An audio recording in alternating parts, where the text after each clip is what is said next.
UFC 324 di T-Mobile Arena, Nevada, Minggu 25 Januari 2026 menandai satu babak penting dalam sejarah divisi ringan UFC.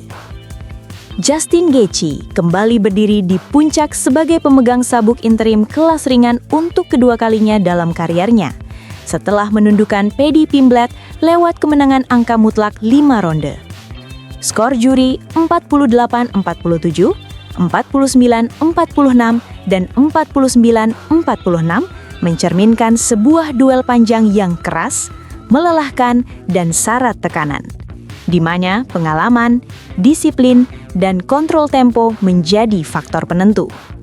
Pertarungan ini sejak awal diposisikan sebagai ujian generasi.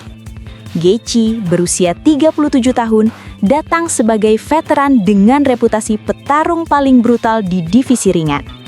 Sementara Paddy Pimblett, 31 tahun, membawa narasi kebangkitan bintang Inggris dengan gaya bertarung penuh percaya diri dan basis penggemar yang besar.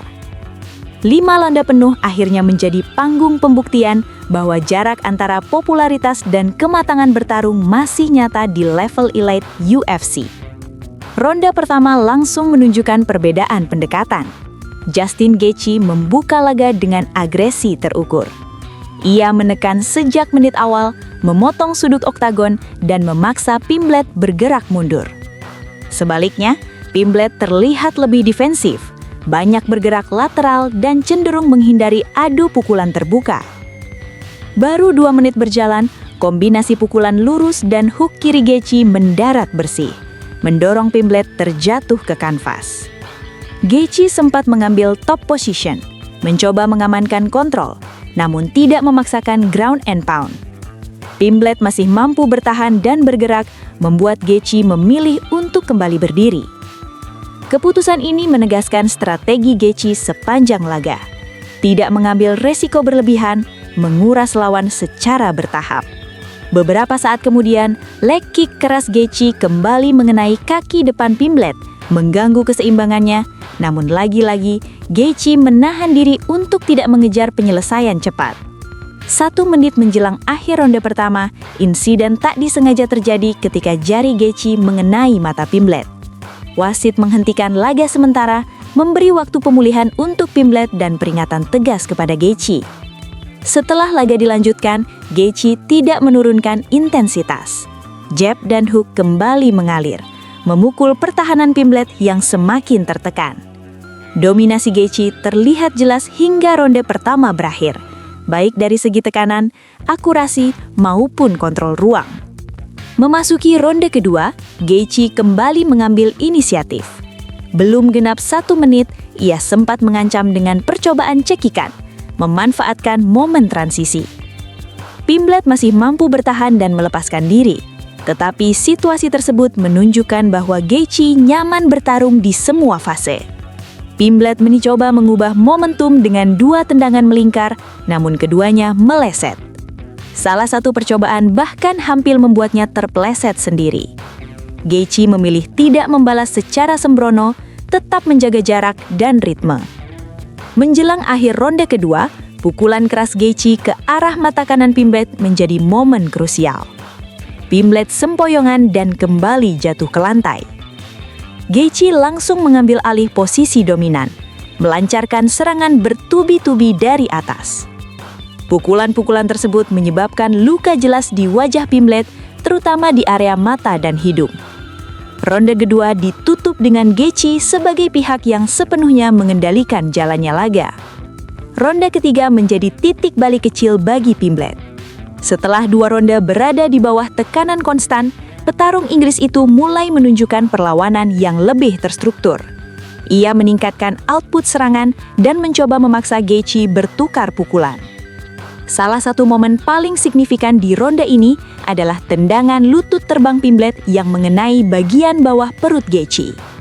Wasit langsung memberi jeda setelah Gaethje terlihat kesakitan dan mengerang. Ini menjadi salah satu dari sedikit momen di mana Gaethje benar-benar terhenti sepanjang laga. Setelah laga dilanjutkan, Gaethje tidak menurunkan intensitas. Jab dan hook kembali mengalir, memukul pertahanan Pimblett yang semakin tertekan. Dominasi Gaethje terlihat jelas hingga ronde pertama berakhir, baik dari segi tekanan, akurasi, maupun kontrol ruang. Ronde keempat kembali memperlihatkan kontrol veteran. Gaethje meningkatkan tekanan, melepaskan pukulan yang beberapa kali menghantam mulut dan pipi Pimblet. Serangan tersebut kembali membuat Pimblet terjatuh ke lantai. Gaethje menyudutkan lawannya ke pagar oktagon, memaksa Pimblet bertahan di bawah hujan pukulan. Namun Pimblet tidak mau menyerah. Ia bertahan, bergerak, dan bahkan sempat berselebrasi di tengah ronde, seolah menegaskan bahwa dirinya masih mampu melanjutkan pertarungan meski telah menerima ratusan pukulan. Statistik menunjukkan Pimblet telah menyerap sekitar 148 pukulan sepanjang 20 menit pertama. Angka yang menggambarkan betapa beratnya tekanan yang ia hadapi. Memasuki ronde kelima, Pimblet mencoba mengambil resiko terakhir. Ia tampil lebih agresif, mendorong Gaethje ke sudut ring dalam beberapa momen. Namun, tekanan tersebut tidak berlangsung lama. Gaethje tetap tenang, bertahan dengan pertahanan rapat, dan kembali mengatur jarak. 10 detik terakhir ronde kelima, Pimblet kembali melancarkan tendangan ke arah bawah perut yang sempat membuat Gaethje berteriak. Namun tidak ada knockdown atau penyelesaian. Keduanya tetap berdiri hingga lonceng berbunyi, menandakan berakhirnya 5 ronde penuh pertarungan keras. Keputusan juri akhirnya diumumkan. Justin Gaethje dinyatakan menang melalui keputusan mutlak dengan skor 48-47, 49-46, dan 49-46. Kemenangan ini mengukuhkan Gaethje sebagai pemegang sabuk interim kelas ringan untuk kedua kalinya setelah sebelumnya meraihnya di UFC 249.